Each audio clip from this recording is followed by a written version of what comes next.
So we are back with a brand new episode of Walkin and Talkin with Tim, and this is my friend Nick Sena, and he is the Director of Community Development for Edelman Fossil Park, that cool new place that you haven't seen yet, but it's coming. So I'm gonna have Nick tell you exactly what it is that he does here at Edelman. Thanks, Tim. I mean, I have the pleasure of really bringing the museum out into the community.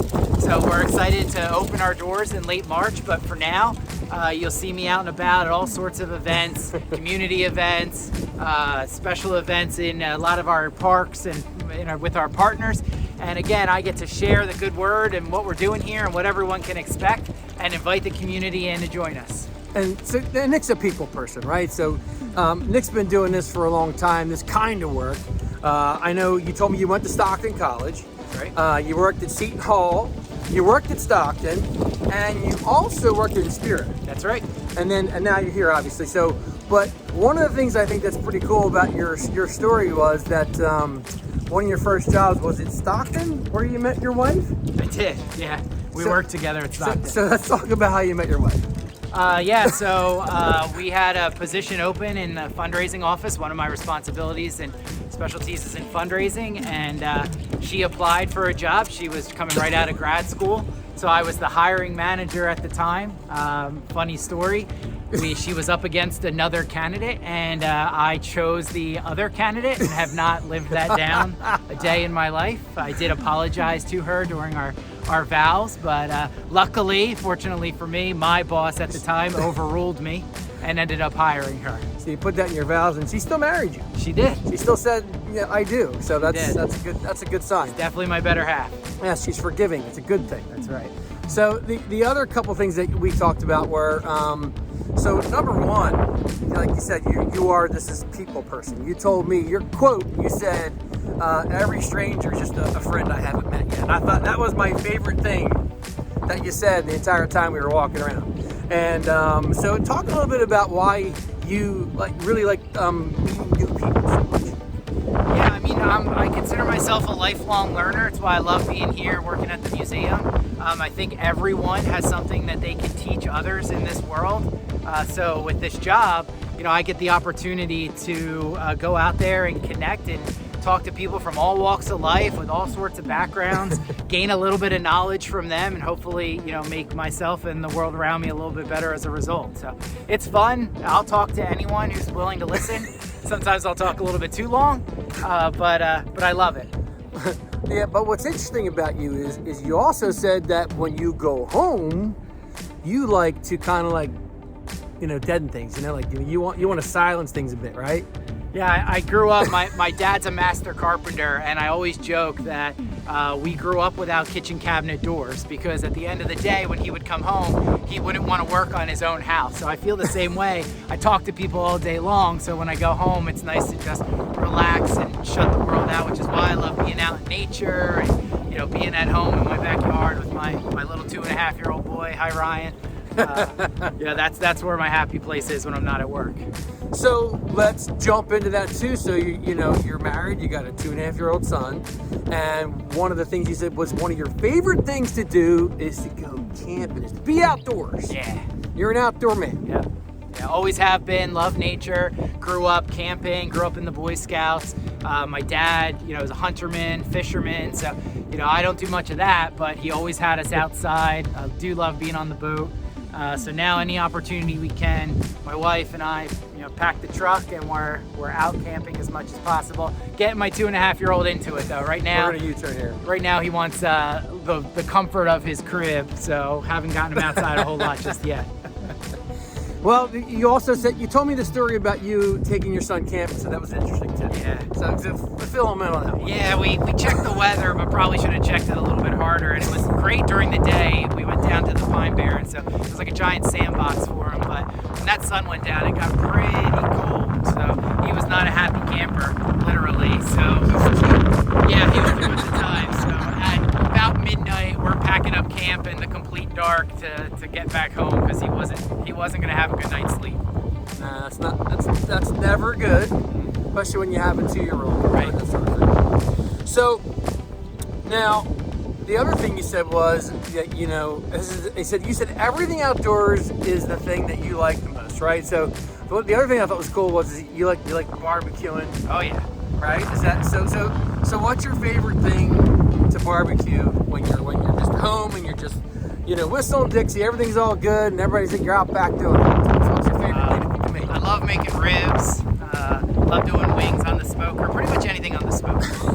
Again, great opportunity to be out back in my own backyard in the quiet, watching the temperatures, and just chilling out outside, and then obviously the reward being delicious food. Most of the time, I have too much food to eat just for us, so we got to make sure we have some friends. So let's talk about. You kind of hit me with a big one towards the end of our conversation last time, and look, it's huge, and it just expresses your value for each and every day. That each and every day is a new blessing, and we're lucky to be here.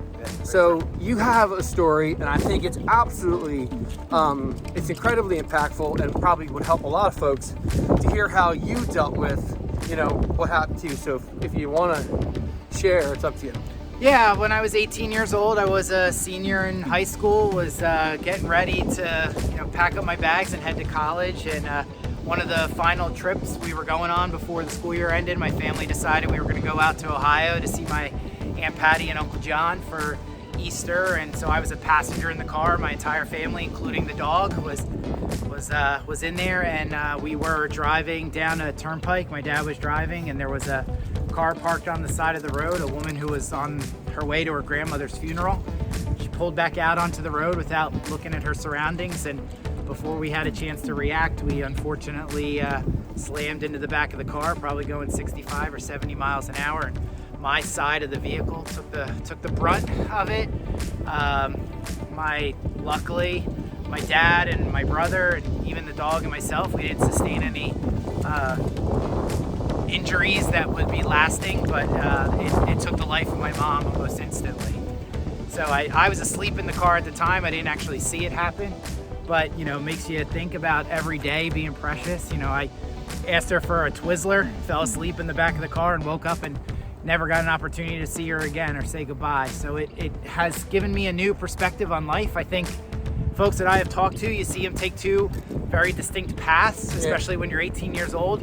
You could go down the dark path and be angry, or you could go down the other path and make life worth it and do something positive for the world. So everything that I do, I love working for mission-oriented organizations, and I do it, in memory of my mom, because she was a kind and loving person and always taught us to give back as much as we can to the world. So this is my little way of doing it, working at at different universities and now at the museum with Rowan. Every day is a blessing, and I'm happy to be here. It's such a deep impact, on you, and just to turn that into, I'm going to live my life, not looking in the rear view so much as, like you said, honoring your mom. Yeah. Like I said, every day, and now what I'm instilling in my son is the same values. That to honor her by being kind and giving back when you can, and recognizing that every second is precious in its own way. And some interesting things that I always think about as I reflect back on the experience. I mean, there was a chance that my high school girlfriend at the time was going to be on this trip with us, which would have meant that another row of seats in the car would have been in. It was a van. We took the row of seats out when my girlfriend, who actually broke up with me 2 days before, didn't come on the trip. So as a result, I was sitting back a little bit more, and therefore was probably saved from it being a fatal accident. Right, we're gonna go back to this again. So you also said that you ended up in the hospital, and just by chance. Yeah. So that story's crazy. I have a titanium rod in my leg, and I don't know the specifics, but it was new technology at the time where the titanium rod could be broken apart based on the length that it needed to be.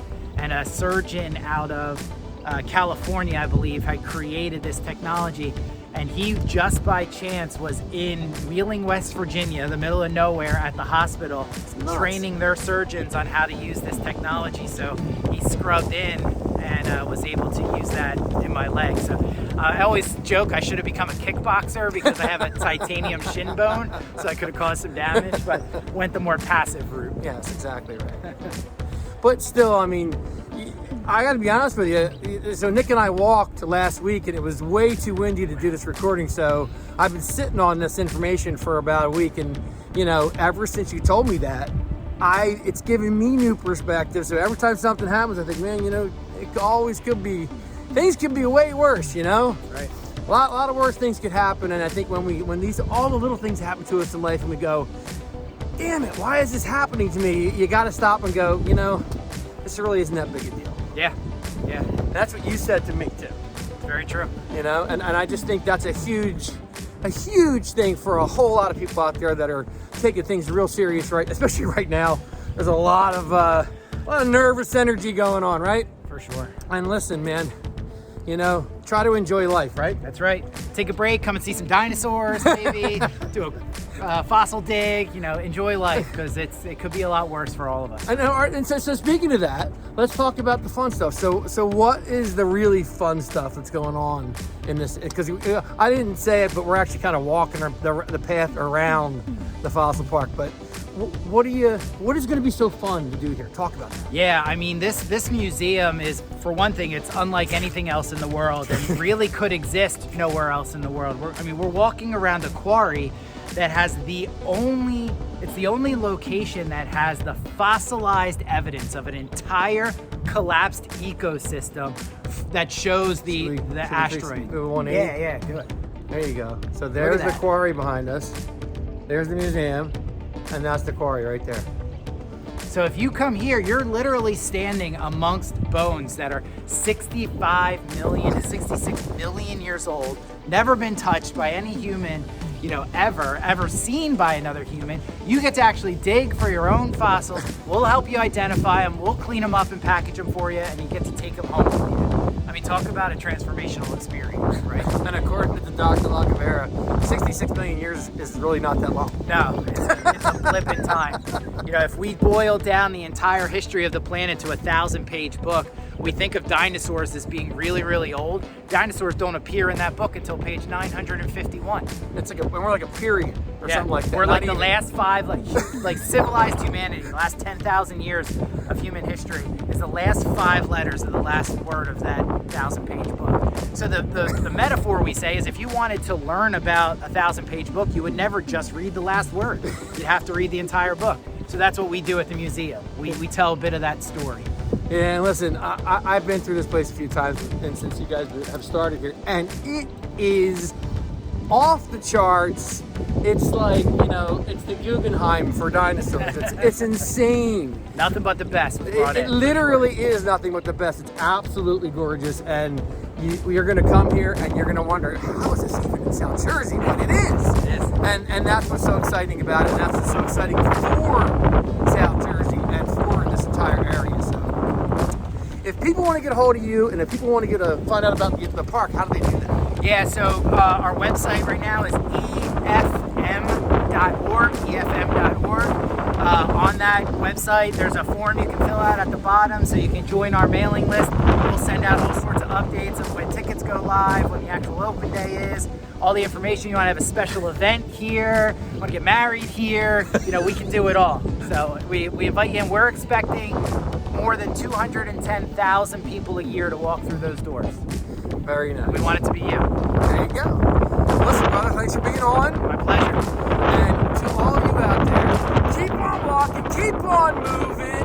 Follow me on Instagram, YouTube, Facebook, LinkedIn, all that good stuff.